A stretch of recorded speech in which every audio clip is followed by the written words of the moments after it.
Hey PC World fans, I'm here with Gordon, and I have a question for you, Gordon.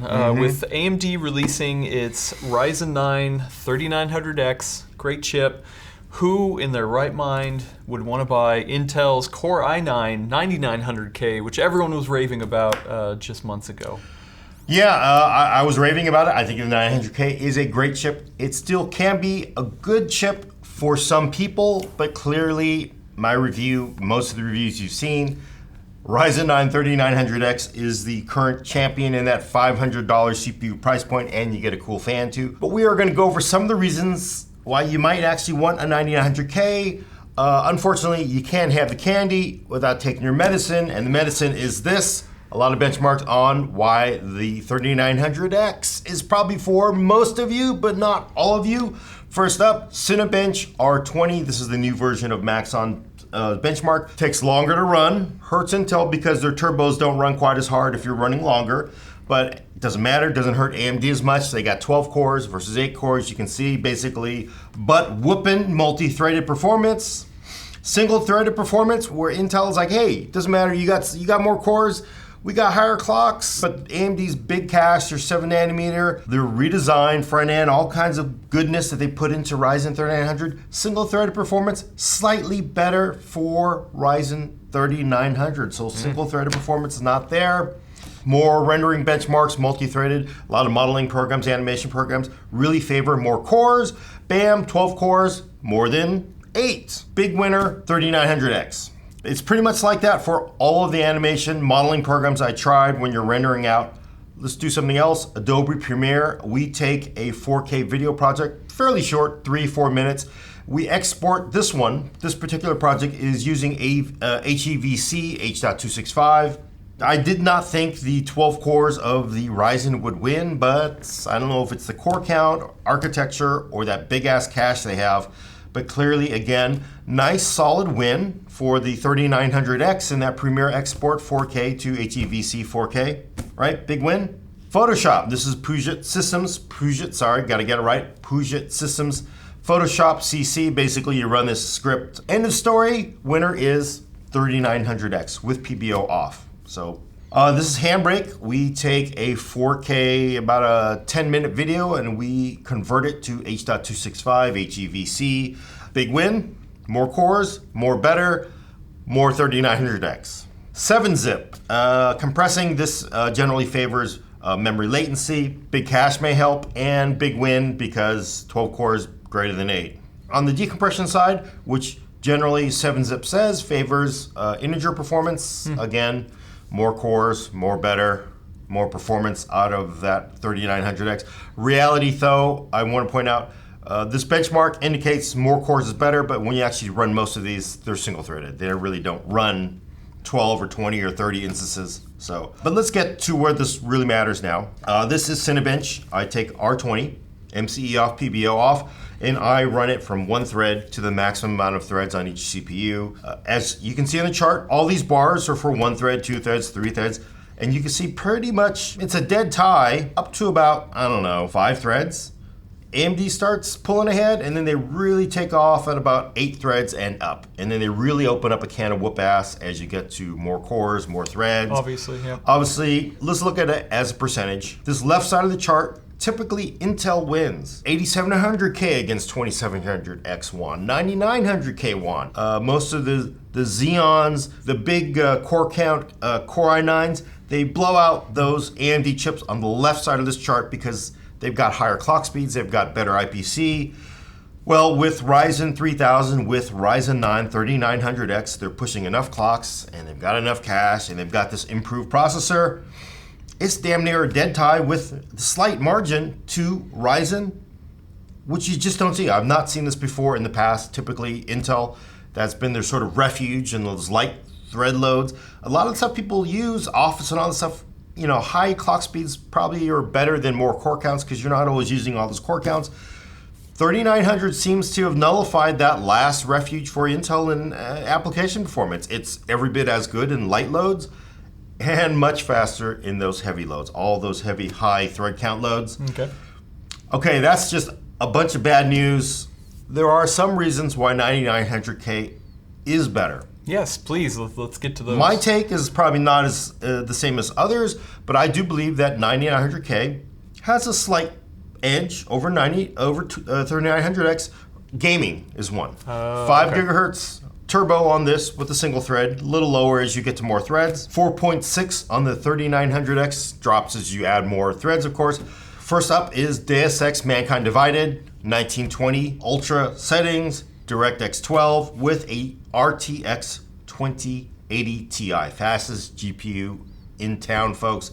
And you can see there is definitely a small margin, maybe 5% for the 9900K over the 3900X. I know AMD has shown tests where it's actually pretty close. Some things, it's a good back and forth, but a lot of the games that I ended up seeing it actually a little bit on the negative side mostly. Deus Ex was, of course, one of the games that went back and they sort of updated it for Ryzen because originally with 1800X it kind of sucked on it, and apparently this is one of the games that, hey, this runs great on it. Okay. You throw in a 2080 Ti and Intel still ahead. Small amount though, and that I think that is a key point. Ashes of the Singularity Escalation, DX12, crazy, 1080p, and I run the CPU focused benchmark because what that does in the game is it throws more units at it. It technically would be using more physics. Okay. You'd think it would favor more cores. I don't find most games to ever really use, all the cores and threads of a 12-core, 24-thread CPU. So we see definitely a small margin, again, for 9900K, but a win is a win if you're into that thing. Yeah. Ashes of the Singularity is a game that AMD has traditionally used to show off their advantage in core count, and it's not showing up here.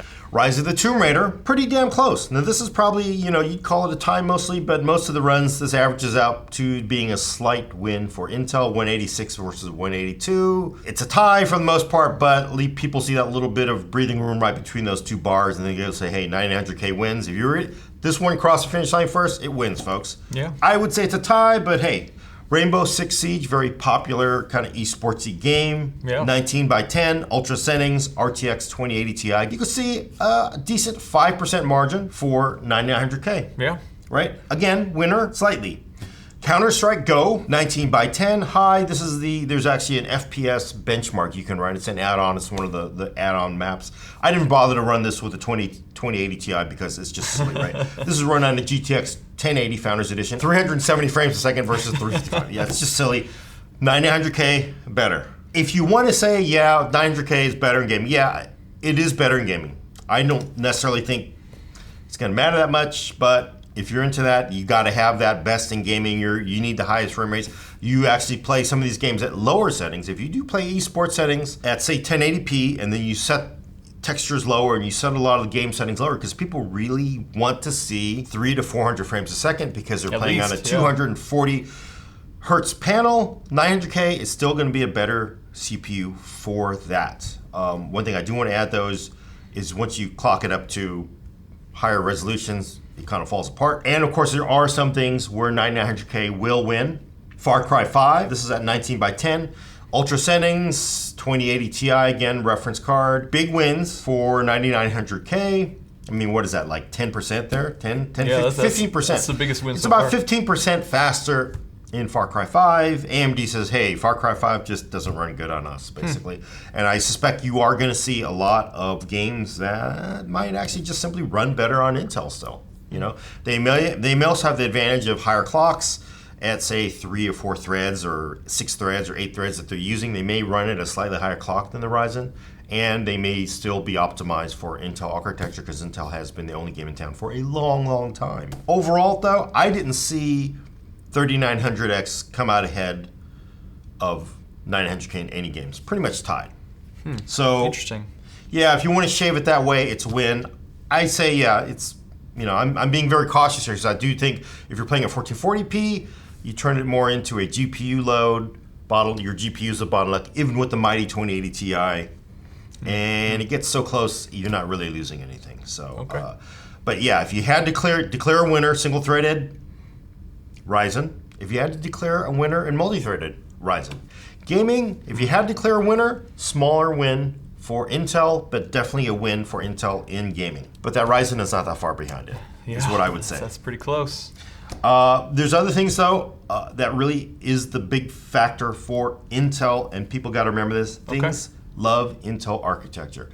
Intel has, I think they come out and they said, we got 15,000 developers, software developers on Intel payroll working for us, going out and helping people, helping optimize code. You got a problem with that? We can help you fix it.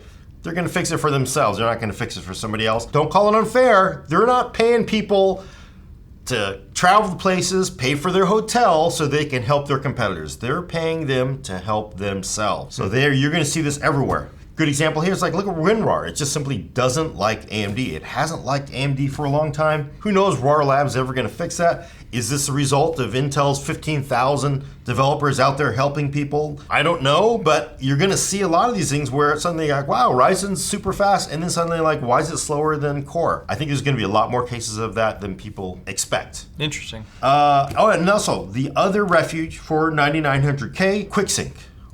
Core i9, yes. Unless you're buying one without the integrated graphics. Who would have thought this would save Intel? Isn't that the funny thing? Everybody come up, why do I want integrated graphics on a CPU that's a gaming one?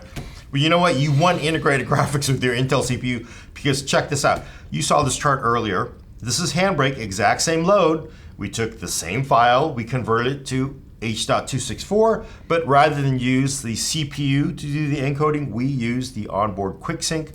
Why is there QuickSync support in Handbrake? Well, Intel's army of 15,000 developers helping people optimize for their hardware. They've had QuickSync support in Handbrake for, it feels like 4 years now. And that pays off. Look at this, 1,800 seconds. That's almost 30 minutes for Ryzen. Hell, that's awesome. Because if you use the CPU cores in that 9900K, you're looking at 1, 2, 3, 4, about 40, almost 50 minutes. Clearly, this is a win for 3900X if you're just going to use those CPU cores in Handbrake. But look at QuickSync, 240 seconds. It's basically 4 minutes, right? Hey, for a video professional like me, that makes a huge difference. Yeah, and you know this has been known. People have sort of said like, you know, gosh, I really like Threadripper. I like all these cores, or I like all the cores I can get from Ryzen, but there's no integrated graphics. There's no QuickSync. And QuickSync, you know, is baked into a lot of applications at this point. It's in there. It makes a huge difference when it's supported.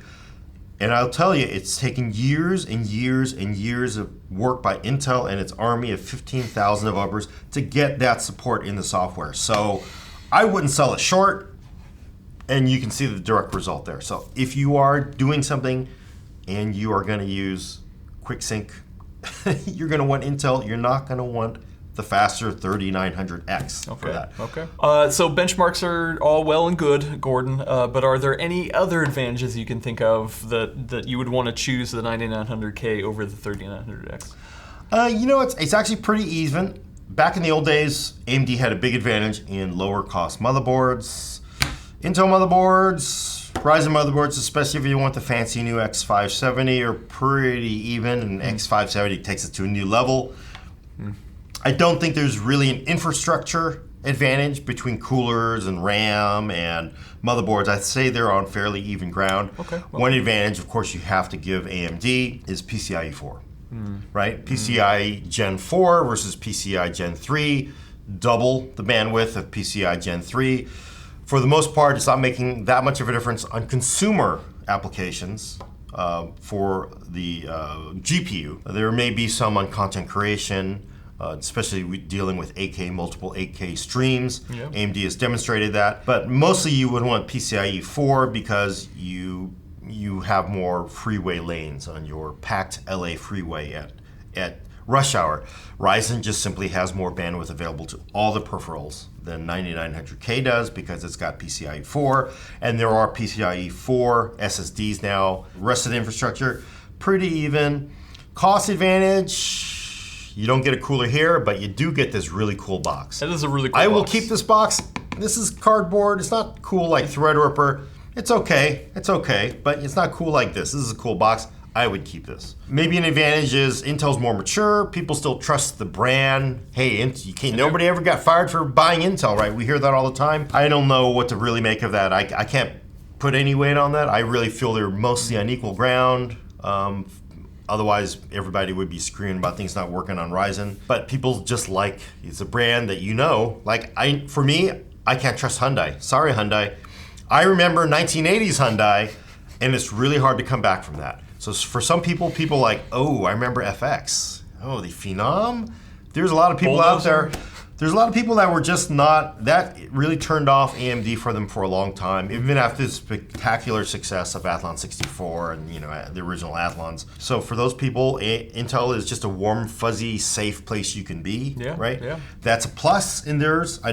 Whether that's real or not doesn't matter because that's not how brand recognition works. If I were to, you forced me to pick a winner, 3900X, I think 90% of people should buy the CPU, faster and multi-threaded. It's really hard to give up all those extra cores for an 8-core CPU. You get the cooler, it's a better price. So many great things about AMD. I think I would declare this a winner. At the same time, one thing you may be missing in all of the reviews and all of the videos is your mileage will vary. And this should be said very clearly. Your experience from what all the reviewers are seeing, what we're seeing, may not be the same. If you're running, say, a media encoder made by Cyberlink and they use QuickSync, it's going to kick ass on Intel. And there's also a lot of applications that, again, very much Intel has been in the trenches getting people to support their hardware for a long time. So that's a plus. So look at this video, look at other people's videos, read lots of things, and then look at what you're running and decide, well, is this what I'm gonna run? Do I need all the cores? Do I need higher frequency? Do I need Intel architecture? Do I need PCI 4? Pick what's best for you. Don't listen to us. Don't listen to what other people are telling you. Find what's right for you. That's the last thing I'd have to say. Cool, awesome. Well, thank you for doing all this amazing work, like usual. Like you said, go check the review. Go check us talking about it on the Full Nerd. And you've got more benchmarks to go with the 3700X and 3700X, other Ryzen parts. Other Ryzen's coming in, and then also the new BIOSes. So we get to retest some things. Yeah, we will continue to update you on this epic battle between AMD and Intel. What a year. What a year so far. It's only going to get funner. Is that a real word? Funner. Yeah. Funner. I'll take it. I'll take it. Cool. Awesome. Thanks, Gordon. And we will see you later.